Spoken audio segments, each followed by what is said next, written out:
Tout le monde, j'espère que vous allez bien. Bienvenue dans les histoires d'Akuma. N'oubliez pas de vous abonner, de partager et de liker. Et surtout, déceler votre morale de l'histoire. Cette histoire d'aujourd'hui, elle se passe dans un village. Voilà que, comme d'habitude, dans ce village-là, il y avait toujours des jeunes qui organisaient la fête. Tout le monde au village y participait. Et ça, c'est une histoire réelle, vraie. Tout le monde y participait, comme je disais, les grandes personnes, comme des jeunes, comme des enfants. Tout le monde était dans la fête toute la soirée et c'était une fête saisonnière. Alors, qu'est-ce qui s'est donc passé? C'est alors que deux cousines, elles sont quittées à la maison, elles sont aussi allées à la fête, comme tout le monde au village. Arrivées là-bas, il y avait les mamans qui dansaient, tout le monde qui dansait et tout. Et la cousine, elle a remarqué qu'il y avait une maman qui était là avec son bébé. Elle voulait danser, mais elle portait toujours le bébé à main. C'est comme ça qu'elle est allée chez la dame. Elle lui a dit, bon, comme tu vois, maman, donne-moi l'enfant, je vais porter pendant que tu vas danser. C'est comme ça que la maman lui a donc donné l'enfant. Elle s'est mise à danser et tout. Elle est restée là avec l'enfant et tout. À un moment donné, la dame, elle a disparu. Elle n'était plus là. C'est comme ça que la jeune dame, alors la cousine qui était restée avec l'enfant, elle a commencé à chercher la dame. Elle a d'abord appelé sa cousine qui s'appelait Martha. Elle appelle Martha pour lui dire que, mais comme tu vois là, la dame qui m'a donné l'enfant, elle a disparu. Moi, je la vois plus. Voilà, je suis restée avec son enfant. Elles ont commencé à chercher la dame n'était plus là. Jusqu'à ce que la fête soit terminée. C'est comme ça que les deux sont donc rentrés à la maison. Arrivés là-bas à la maison, l'autre cousine, elle dit à Martha que bon, comme tu vois là, moi j'ai très peur parce que je n'arrive pas à dormir, l'enfant est là et tout, comment est-ce qu'on va faire ça?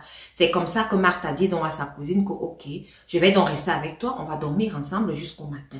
C'est comme ça que les deux sont restés là, elles n'ont même pas dormi, elles sont restées éveillées toute la nuit pour regarder l'enfant. C'est comme ça que le matin alors, Martha qui dit à sa cousine que mais on va donc faire comment avec cet enfant-ci?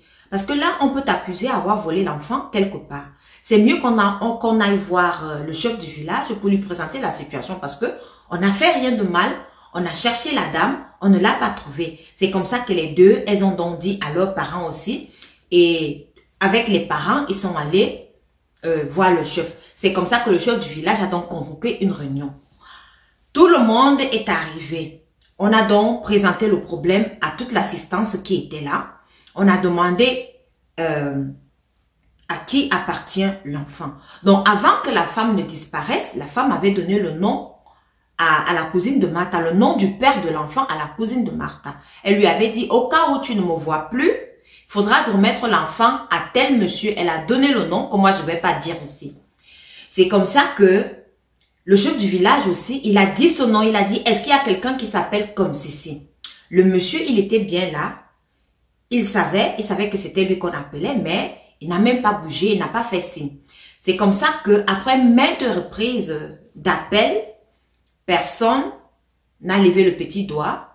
Et c'est alors la raison pour laquelle le chef a donc dit que, ok, il n'y a pas de souci, on va réfléchir alors après pour savoir ce qu'on peut faire avec cet enfant, quoi.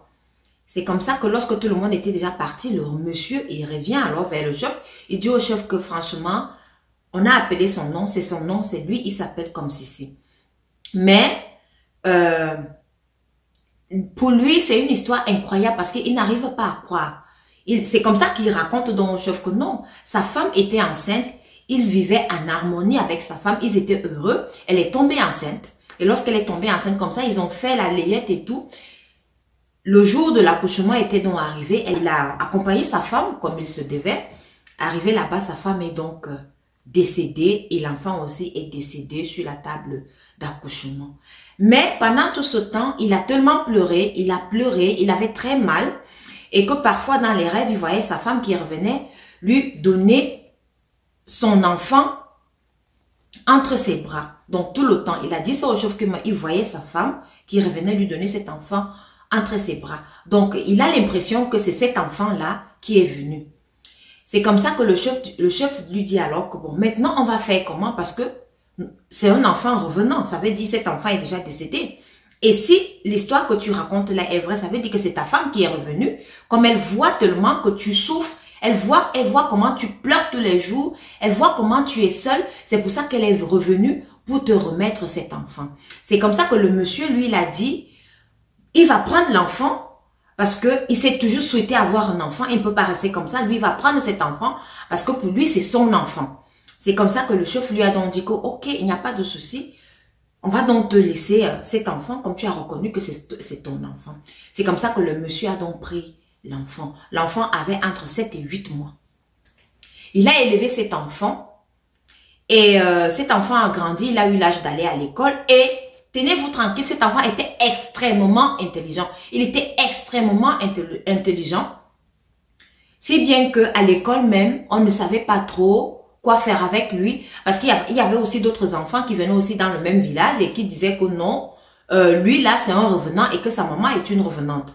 Et chaque fois qu'on lui disait cela, le petit garçon, il pleurait, il passait son temps à pleurer, il disait que non, mon papa m'a dit que je suis un petit ange. Moi, je suis un petit ange, je ne suis pas un revenant. Le monsieur, il était tellement heureux avec son fils que lorsque son fils a donc eu l'âge de 6 ans, l'enfant, il a commencé à chauffer, la température a commencé à monter. C'est comme ça que l'enfant est donc reparti. Donc, l'enfant est décédé. Le monsieur, il a eu très mal après. Il a eu très mal après. Il ne savait même pas, il ne savait plus quoi faire. Il a tellement pleuré. Il a tellement pleuré. Juste pour dire que sa femme était venue lui donner l'enfant, cet enfant-là, parce qu'elle voyait la douleur que son mari avait, parce qu'elle voyait la souffrance dans laquelle son mari était. L'enfant a vécu jusqu'à l'âge de 10 ans. Il a vécu jusqu'à l'âge de 10 ans. Et maintenant, la cousine de Martha, à qui la femme revenante avait donné l'enfant, elle, alors, elle était tout le temps malade. Tout le temps malade, elle disait que non, c'est que il y a un moment, elle a froid, il y a un moment, elle a chaud, il y a un moment, elle a froid, il y a un moment, elle a chaud. Heureusement, on l'a amenée chez les pasteurs évangéliques et c'est là-bas qu'elle a pu retrouver la guérison. Voilà dans l'histoire d'un papa qui était dévasté par le décès de sa femme et de son enfant. Mais quand même, il a pu vivre 10 ans avec son enfant. J'espère que vous avez retenu la morale de l'histoire. Merci de vous abonner.